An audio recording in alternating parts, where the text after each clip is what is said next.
domestic evening together. Just the two of us, sipping punch and reminiscing. What can they make of that, I wonder? I think it best to be discreet for the time being, Chief. I'm always discreet. Of course. I mean, that damn press fellow was very persistent about Miss Baldwin. Now, my dear Dolby, Miss Baldwin is of an age to be my daughter. Exactly. Why, that punch smells good. Recipe of my brother Fred. A first-class maker of punch was poor Fred. Far better off spending a few quiet evenings sipping dear old Fred's punch. Yes, maybe you're right. I'll give you a chance to get over that wretched cold of yours before your next public appearance. Perhaps it will. Damn boring all the same. Well, there's always letter writing home. I do no end of that already. Reading. Will you ask a man who habitually writes all night to read all night as well? You know, they have some damn fine writers, you know, these Yankees.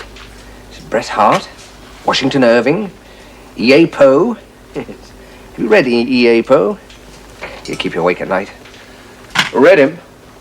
My dear fellow, I nearly got caught up in one of his stories. Caught in a story? However was that? Well, since we seem to be trapped here together and have to amuse ourselves, I should tell you the whole matter. I should be most privileged, Chief. Yes, you would. But I've never told another living soul, and I solemnly swore never to write down a word of it. It happened on my first visit to these United States of America in 1842. I was under great strain, both professionally and personally. Our dear Georgina and friends were looking after our brood of children. Catherine needed the change, but she was loath to leave the children and full of fears and aches and pains.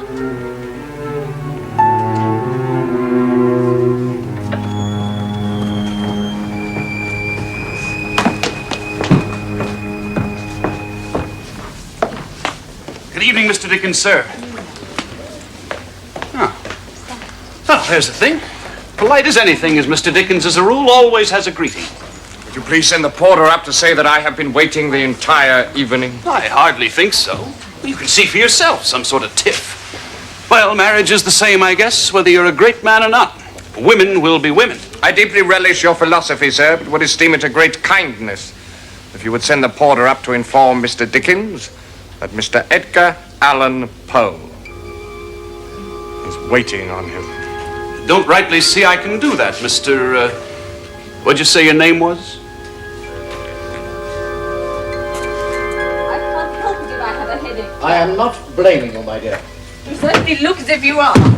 Well, I cannot help my look, just as you apparently cannot help getting headaches in the middle of very interesting and important discussions. How important, sir. Yes, very important to us. Well, you should have stayed and continued your important discussion. I couldn't allow you to bring yourself home. I should have managed with the aid of a cab. I suggest we stop this useless wrangling, and you should go to bed. I am not tired. You have a headache and should go to bed. I have a headache because I am sick and tired of all this wretched talk about national copyright. International copyright. Oh, I don't care. Well, you should care. It means a considerable amount of money, which I'm sure that you and your enormous family would very happily spend for me. My enormous family. International copyright is a matter of justice for authors everywhere. I mean, look at the way my books are pirated in this wretched but very rich country. Just look at them, dozens of them. And because we have no international copyright, not one penny of it comes to you, to me, or to your enormous family. Why isn't it ever your enormous family? I seem to remember that you were somewhat involved. Catherine, I will not have coarseness, even if you have a headache and are somewhat hysterical. Oh, damn your pirated books! I am not hysterical. I will not have coarseness. You are hysterical. Well, haven't I some right to be? First of all, there was that appalling crossing with everyone sick all the time, the sea as high as a cliff. Now, don't you say that you enjoyed that. I bear with the sea as I do with all the mysteries of the universe, including the temperament of women. It hardly needs a special kind of temperament to be exhausted by the worst Atlantic crossing ever. Now, please don't exaggerate, my dear. You write so yourself to John Forster? Oh, very amusingly, no doubt. But it was a horror. And then in Halifax, my face was, as you so wittily wrote to John, quite hideously swollen. So it was. And then no sooner do we meet some nice people, like Mr. Longfellow and Mr. Dana in Boston, when you have to talk about copyright, and the very next day the newspapers hate us! We are not here purely for pleasure, my dear. That is certainly true. And then we meet some more nice people in Hartford, and you have to talk about copyright again. Yes, I'm beginning to make my point And felt. so we get to New York. We meet that charming Washington Irving. Now, Irving and- happens to agree with me on this matter. Oh, yes, but you're still talking about copyright, and then you start investigating their jails. Why not? My work in social reform. So I'm not going to we ignore get their jail. to this wretched Philadelphia. And not only are you still talking about slavery, which I hate people even to notice. Notice? How can one fail to notice such a blot on the entire human race? You have to talk about copyright again, which they hate as much as slavery. Yes, no doubt they do, because it is going to cost them a considerable fortune, which they are stealing, Catherine. Stealing from us. Not from poor blacks, but from us. Oh, I can't bear it. Well, you will have to bear it. And so will they. International copyright is a matter of justice. And I mean to solicit support throughout this entire tour. Why can't we just enjoy ourselves like ordinary people? Don't be so stupid, Catherine. We are not ordinary people. But I am, Charles. I am. I am, and I want to be. And I want us to be. And I don't like copyright at all. And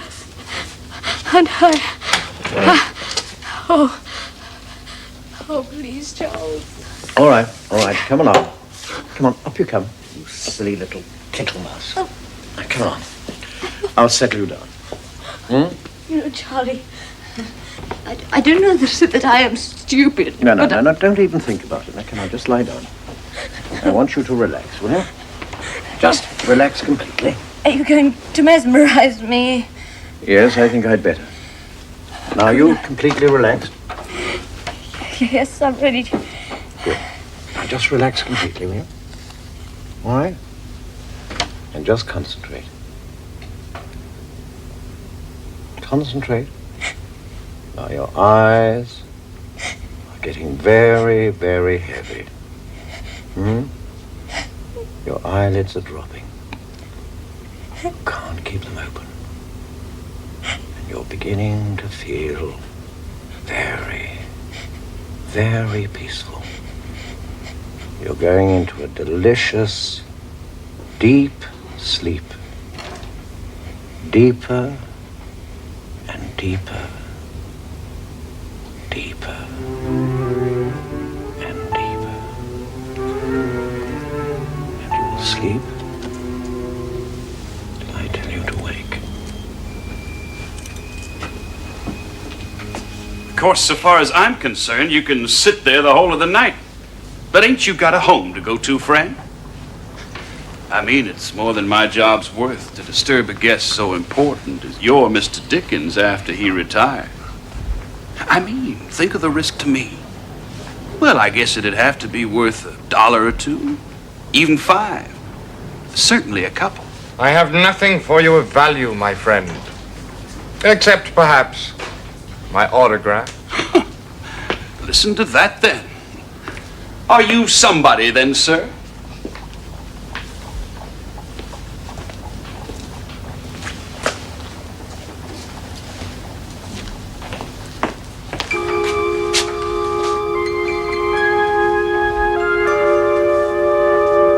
Mr. Dickens, I knew that our meeting had to be. All the little devils and demons of this accursed city could not prevent it. Oh, my dear sir, my very esteemed and distinguished sir. Yes, well, forgive me, sir, but do I know you? I am Poe. Oh, yes. Edgar Allan Poe Yes. of Graham's magazine, you remember, sir? Well, you recollect I published a prospective notice of your excellent Barnaby Rudge in May of last year. Well, I enclosed a copy of it with my letter and the 2 volumes of my Tales of the Grotesque. Oh, yes, of course. I delivered them myself yesterday, sir. Forgive me, my dear Mr. Poe. Yes, indeed. Send us a bottle of port, would you? Or preferably a good bottle of Madeira, if you have one. Of course we have it, Mr. Dickens, sir. I'll get it myself, sir. Sit down, my dear fellow. Relax. Have a glass. I've had a damnable evening. Yes, a damnable evening. Oh, Mr. Dickens. I am absolutely delighted. Thrilled. Well, in fact, I'm quite overwhelmed. Coming to finally meet you, sir. My dear fellow, how very kind of you. But then everyone, all my American colleagues without exception, have been more than kind. Press, of course, a different matter. Scribblers, hacks. I read their reactions to your perfectly just pleas for international copyright. Ah, you agree with me then, Mr. Poe? What author would not agree? Well, I'm delighted to have your support. Delighted.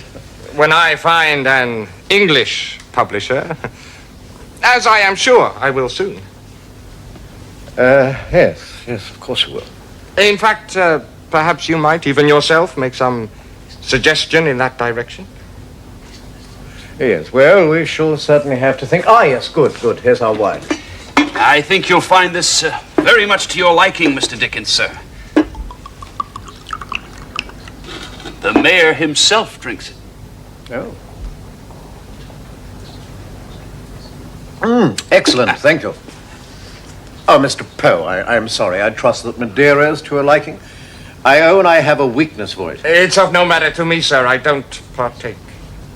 You don't? Does that mean I should be drinking alone? Oh, well, enjoy your wine, sir.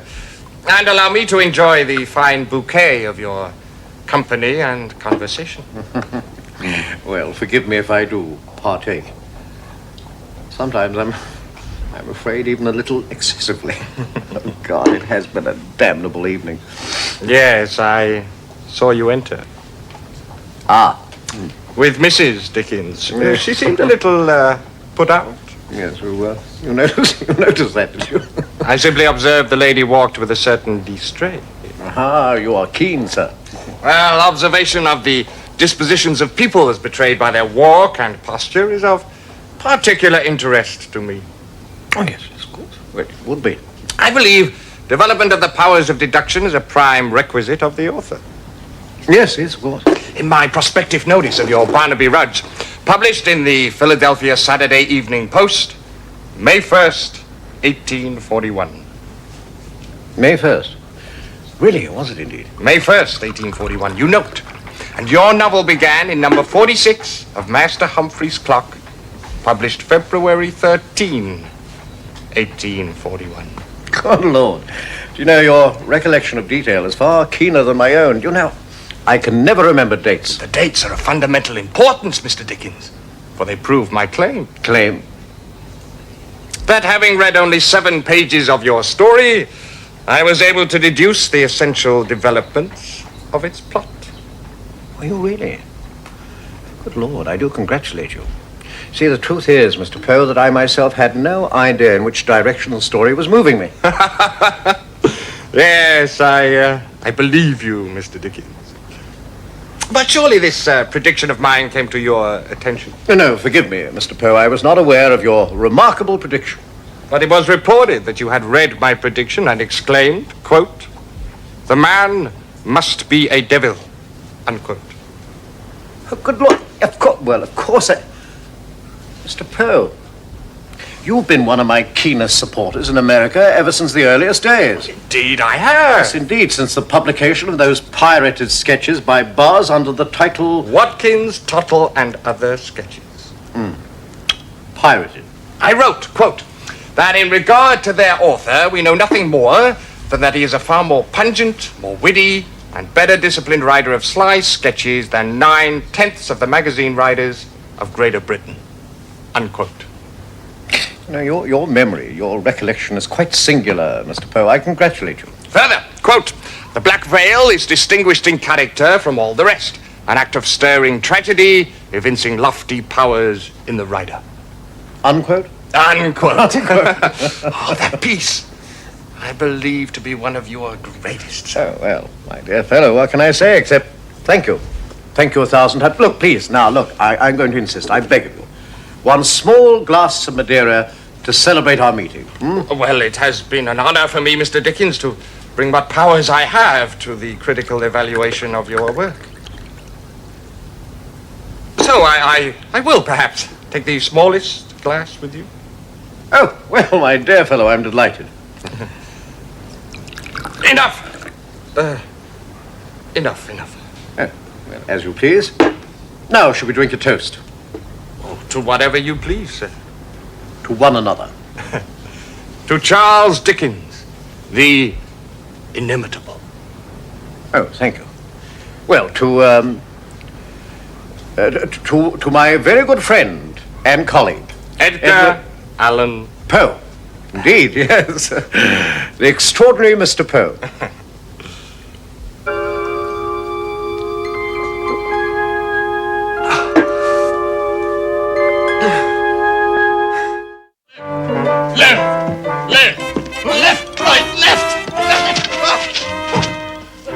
I was not an officer cadet for nothing, but my God, Captain Dickens, you are a hell of a walking man. And you, Captain Poe, who do not partake, give a damn fine impression of a serious drinker, do you realize? That was 3 dead soldiers we left back there at the outpost, and not a sign of wear upon you, sir. I congratulate you. Take it easy, Captain. Take it easy. We're coming into enemy territory. Are we surrounded? I smell an ambush. Yes, so do I. But the question is it fresh ham or smoked ham? Fresh ham or smoked ham? I think we better go to grounds. Hold hard, General. General. Hey, Poe. Devil did you go, Poe? Go, Poe. Pogo. Poe. Hey, Poe. Poe? Devil is a lunatic. General Dickens, can you hear me, sir? This way, down here. I found a friendly frontier post. Coming, Captain.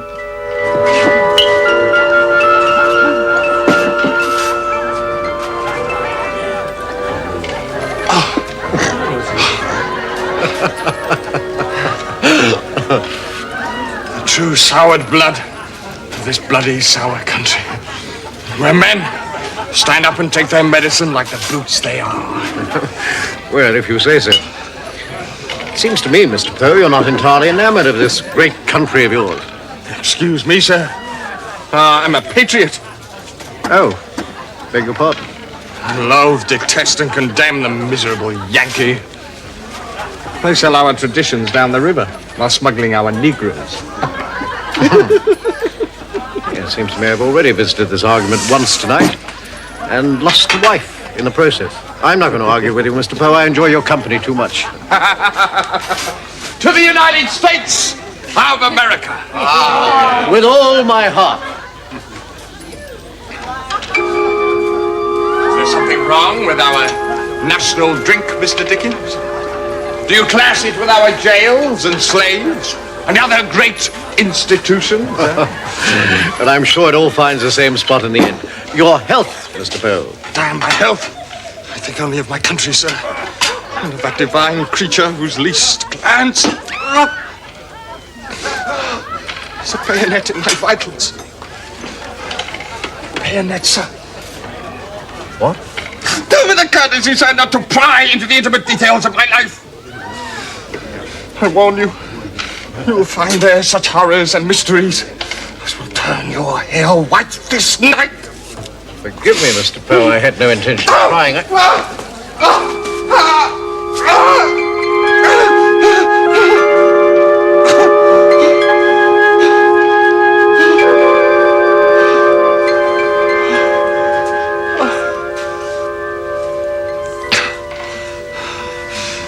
Think nothing of it, Captain. Welcome to the mess, sir. Come, we will teach you to drink deep ere you depart. Well, this really is a den of iniquity, isn't it? There's 4 fallen women. We may rescue them for $1 a tale. They have no heads left, of course. Tell me, was that opium those fellows were smoking back there? Indeed, I do believe it was. You take a pipe, sir? Quality is moderate to good here, as I remember. Why, do you yourself? Oh, I do, sir. That and any other vice my absurd, ridiculous, degraded means will afford me.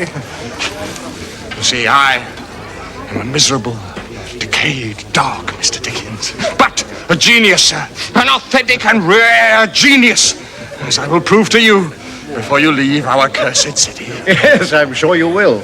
And it will be an unforgettable experience. Is that so? Yes, that is so. Look, take it easy, my dear fellow. As they say all the time in this country. While taking it very hard indeed. Now, let's talk of unimportant things. Never. Oh, well, please yourself. I've had a damnable evening. You refer to our meeting, sir. No, no. Look, damn it, what a touchy fellow you are, to be sure. If I can just talk to you frankly as man to man, the fact is that my wife was in a fine state of nervous apprehension and so on and so forth tonight. The only way I could get her to sleep was to mesmerize her. This is a process which calms her, but leaves me quite drained. Mesmerize? Yes, mesmerize. I know some people deny that it works, but I have a small skill in it. Fools! Poltroons, idiots! Cretins and imbeciles! Not quite with you. Do you mean us or them? Mesmerism and mesmerphrenology will change the world. Now I, who am perhaps the greatest exponent of mesmeric power in this idiotic country, have proved it. And the world will soon know and shudder at my discoveries. Well, I think you're placing your value a little high, but I'm glad you're agreed about the effects and the effectiveness of mesmerism. May I confide in you, sir? Yes, I suppose so, if you will. I believe that I am intended to communicate to you the substance of the most shattering experiment of my life. For you must know, dear sir, that my entire life has been and is devoted to a series of spectacularly dangerous experiments on the very edge of madness and destruction. Well, I'm sure that's a little extreme. Will you make yourself available at midnight tomorrow? Well, I don't know if that's convenient. I shall have to check with my secretary and see what arrangements he's made for. Oh, damn all secretaries, damn all arrangements! Please, take it easy. All right, come on, you tell me. What is this amazing experiment you wish me to witness? I have mesmerized a gentleman on the point of death. Several months ago, this gentleman, being on the point of death and himself involved in such experiments, agreed that I might mesmerize him at the very moment of his death. Several times a week since, I've been to see him, where he lies in a state of total suspended animation. And there, I converse with him on matters which may not be discussed by the light of day. About what? The secrets of the world to come. Now join me at tomorrow night's session, please. I will. I think I will. Oh, no, Mr. Poe, you have the knack of raising the most uncanny expectations. Yes. Yes. I do. Don't I? Well, And now, Mr. Dickens, I shall recite to you my greatest poem. Indeed, one of the greatest poems in our language. Me, ma, ma, ma, ma, ma, ma. Just tuning the voice, Mr. Dickens. Just tuning the voice. Me, ma, ma, ma, ma, ma, oh, my dear fellow, do you realize it's turned 3 o'clock? I really shall have to deny myself. You wish to leave, sir? Well, it is rather late. Precisely the moment I'm about to demonstrate my undeniable genius. At exactly the moment I am about to recite to you one of the greatest poems ever composed in the English language. You have no time to listen. Mr. Dickens is too grand. Mr. Dickens is too famous to waste precious moments on a poor, neglected poet. A neglected poet! A poet, I say, of the highest talent, of the greatest compositional ability, a perfectionist of amazing powers, and yet...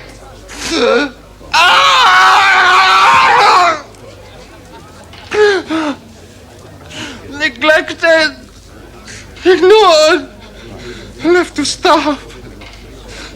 His loved ones in want.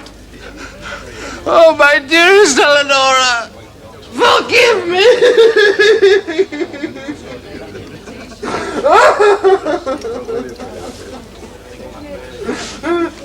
My dear Mr. Poe, I would be very honored and happy to hear your poem.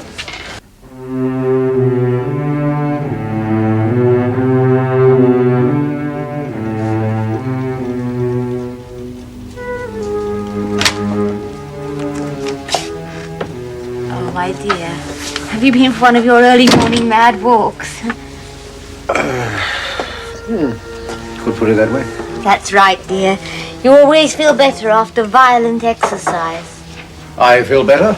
I wasn't the one who was feeling unwell last night. Come to think of it, why aren't you still mesmerized? Well, why am I not? Oh, I suppose I just slept it off. Slept it off? Well, you shouldn't have done. Anyway, so long as you've slept well. Oh, divinely. I feel most rested. I've been reading some fascinating stories by this brilliant young American writer, Mr. Edgar A. Poe. What is it, dear? Oh, nothing. Nothing at all. You know, his tales are fascinating, but they're rather frightening. Yes, I can imagine. Charles, Huh? would you like some coffee? No, thank you. Oh, I've got to get some sleep. Charles, why don't you get into bed and I'll read you one of Mr. Poe's tales. There's an absolutely horrid one that you would love. Thank you. I think I know it. Good night. Good morning. The conditions filthy and appalling. The stench, the rats. Charles? Yes, what is it, Cassie? Charles, you were walking all last night. Will you write all tonight? Yes, very possibly I will. Look, why aren't you asleep? I mean, you're the one who's always complaining of headaches and sore throats and all the rest of it. Now sleep it off, my dear. I can't sleep. Catherine, please. Look, you're disturbing all my Here papers. it is. I shall just take Mr. Poe's book and disappear out of your life. How do you expect to sleep if you read all night? Well, what am I supposed to do? Lie there alone in the dark and suffer? What are his stories like? Quite brilliant, actually. They're frightening, but they are very clever. Gothic. Quite brilliant. You know, I think they would go down very well in England. Yes, well, Mr. Poe will have to find an English publisher first. Do come to bed, Charlie. I'm lonely in this horrid city. Ah, my poor little tittle-mouse. Well, look, I shall just work for half an hour or so past midnight. Oh, must you? Yes, dear, I must. I'm writing to John Foster, telling him all about my prison investigation. Now, just an hour or so. Well, then will you come to bed? Yes, I will. Shall I mesmerize you? Not if you come to bed, you needn't. Charles, if you aren't there by 12:30, I shall come in and drag you off like one of Mr. Poe's monsters.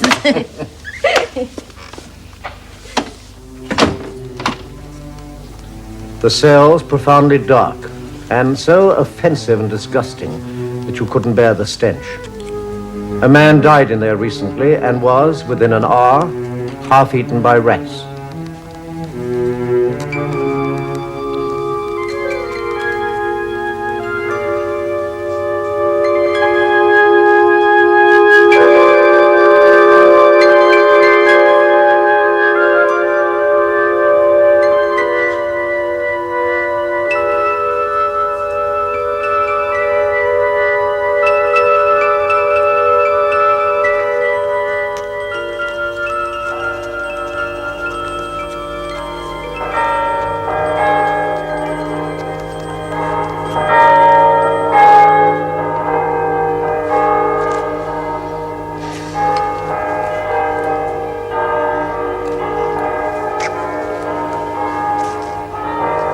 sober enough to remember, which I doubt.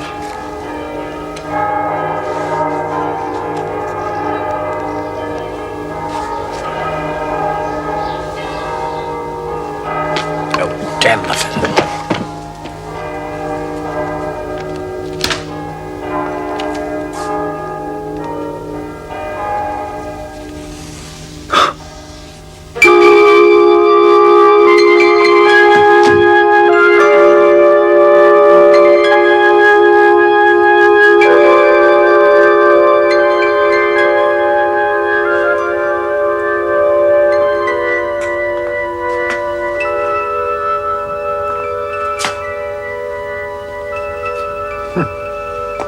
Windbag. Poe by name, an empty chamber by nature.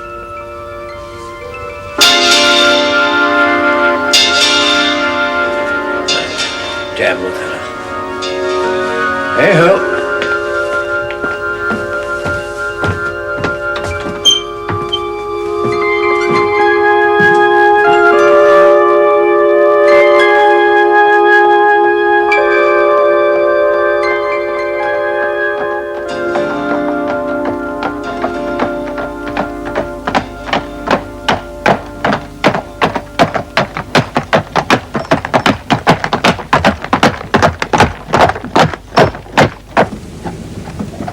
The nature of the experiment you are about to observe is such as to require total secrecy. For it does, in several ways, technically breach the limited laws of this land. Yes, I understand. So I must ask you to swear, by all you hold dear and holy, never to reveal, talk about, or especially write a single word concerning this meeting of ours and its occasion. My dear Mr. Poe, I do assure you. Swear, or I must return you forthwith to your hotel. Of course, my dear fellow, I do so swear. Please, you can rely on my absolute discretion. I thank you. I think I can promise you a most rewarding and interesting evening. It's a cold night, isn't it? Will you, Thank you, I do not indulge. You do not? Never. Well, if you say so. Perhaps you'd like to tell me in greater detail about this experiment of yours. Very well. About 9 months ago, it occurred to me, quite suddenly, that no person had as yet been mesmerized in articulo mortis. At the point of death, It raises questions, of course. Firstly, whether under such conditions there exists in the patient any susceptibility to the magnetic influence. Secondly, if it does exist, whether it is impaired or increased by the condition. Thirdly, to what extent or for how long the encroachment of death is arrested by the process. Yes, of course, death could be suspended. A kind of living death induced. Exactly. I see the idea has caught your imagination as it did my own. Where are we going? You must understand that I cannot be as frank with you about names and places as I would wish to be. Let me simply say that our subject tonight is a most distinguished gentleman. A student of our subject himself for many years, who several months ago was declared to be in a state of advanced thesis. A disease which would admit an exact calculation in respect of its termination in death. So, this gentleman agreed to send for me 24 hours before the time predicted as that of his imminent decease. This is the note that I received.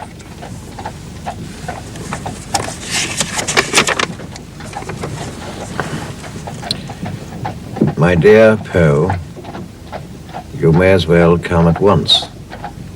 They are agreed I cannot hold out beyond tomorrow midnight, and I think they have hit the time very nearly. V. I received that note half an hour after it was written. And in 15 minutes more, I was in the dying man's chamber, appalled at the fearful alteration in him. It was the opinion of both his physicians that Mr. V would die within the next half hour. Or hour, at the most. With surprising strength, he dismissed his doctors, telling them not to bother to return.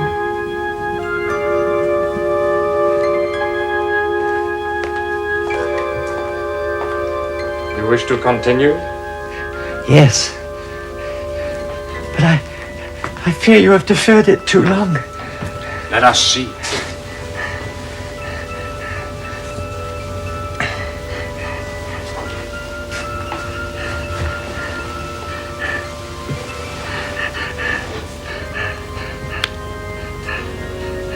Now,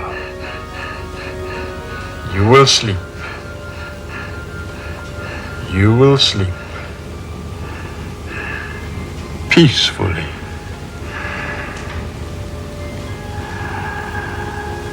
Sleep, I say. I command you to sleep.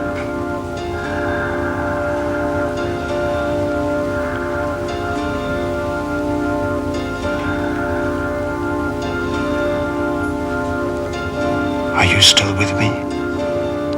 I am here.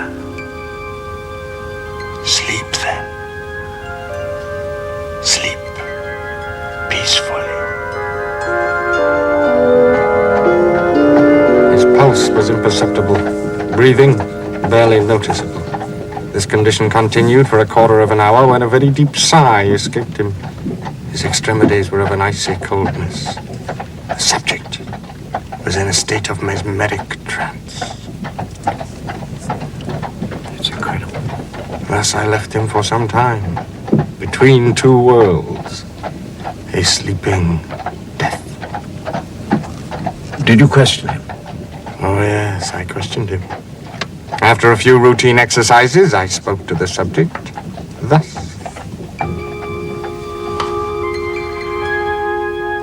Are you asleep? Answer me. Are you asleep? Yes. Asleep now. Don't wake me. I am dying. Do you still feel pain in the breast? No pain. I am dying. But sleeping. Yes, sleeping. And dying. Are you telling me, Mr. Poe, that this is the present condition of this unfortunate gentleman? That was 7 months ago. 7 months? Yes. For 7 months I have been to see him regularly. A visit to the living dead. It's incredible. You doubt my word? No, but I mean... Very well. No more words till you have seen the evidence. But, Mr. Poe, 7 months? I mean, surely in that time there must be the most appalling physical deterioration. Some... The imagination is repelled at the thought of it. I mean, the flesh... No more words, Mr. Dickens. You shall see with your own eyes.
My friend, Mr. V, is quite harmless, Mr. Dickens.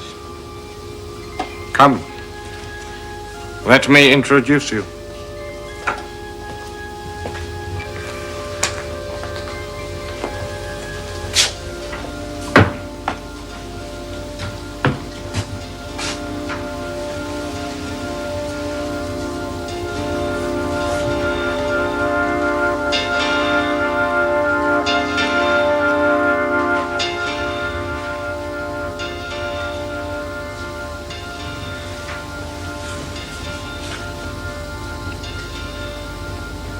I ask you, Mr. Dickens, to say nothing and make no interruption, regardless of what may transpire. Yes, I understand. V, are you asleep? Answer me. Are you sleeping?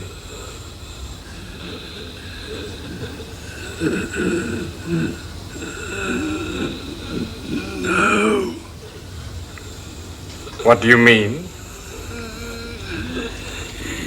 Yes. What do you mean? No, yes. Some change has taken place. Poe, for the love of God, do something for this poor soul. Do something? Have I not done the impossible already? Where are you, V? My soul is in torment. For God's sake, Poe! Dickens, be quiet! Or get out!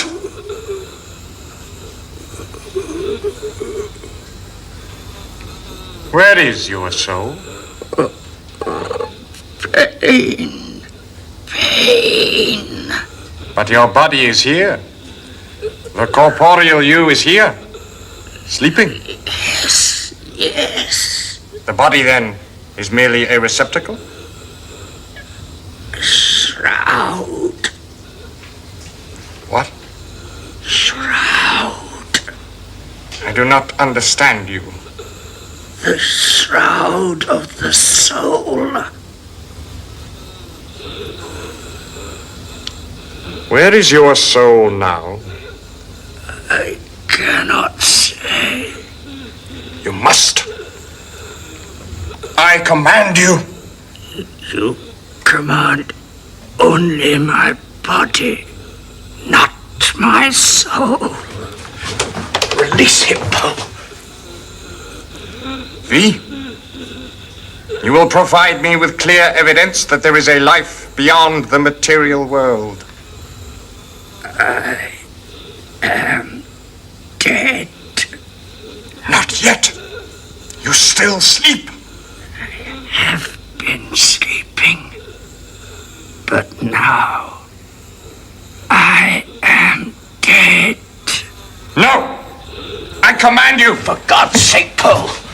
As you please. Mr. V, what are your feelings, your wishes, as of this moment in our time?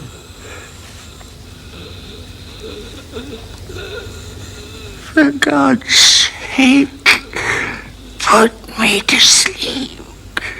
Oh, wake me quick, quick. I say to you that I am dead. Wake him, Poe! Wake him!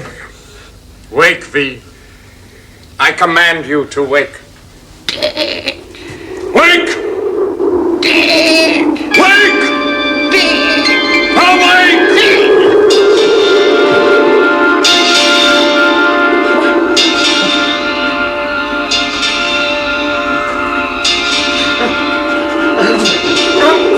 Must you leave us so soon, Mr. Dickens?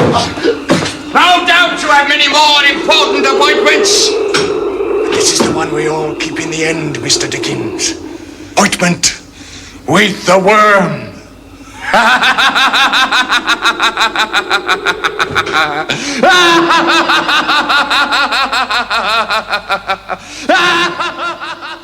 Well, what do you make of that, Dolby? A damn fine tale, Chief. More punch. Thank you. Yes. I do partake. Have I not heard that Poe was a victim of alcohol? Yes, indeed he was. In fact, he died of it shortly after our encounter.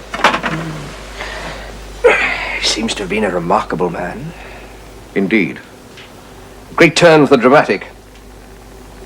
Yes, indeed. And I would say a touch of the hoaxer. Yes. As Lowell said of him, here comes Poe with his raven-like Barnaby Rudge, 3/5 of him genius, and 2/3 sheer fudge. Yes, I would say quite a touch of the hoaxer. My dear Dolby, are you suggesting that perhaps Mr. Poe deceived me in some way? I am suggesting that either Mr. Poe deceived you, or that you just about almost deceived me. Come on, Dolby. What are you saying? No, you come on, Chief. You just made the whole story Now, up. I insist that you never mention a word of this to another living soul. Oh, Chief. No, swear! Swear, by all you hold sacred, never to mention these dreadful matters again. I swear. Good enough. Good Lord.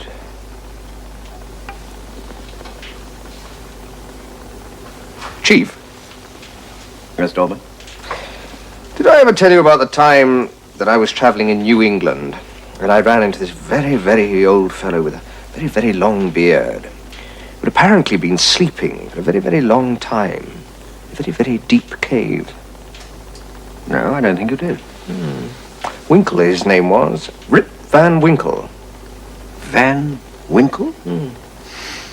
Curious name. Was a curious fellow. Well, tell me all about it, Dolby. I will, Chief. You see, I was traveling in New England when I ran into this very, very old fellow with a very, very, very long time. Why?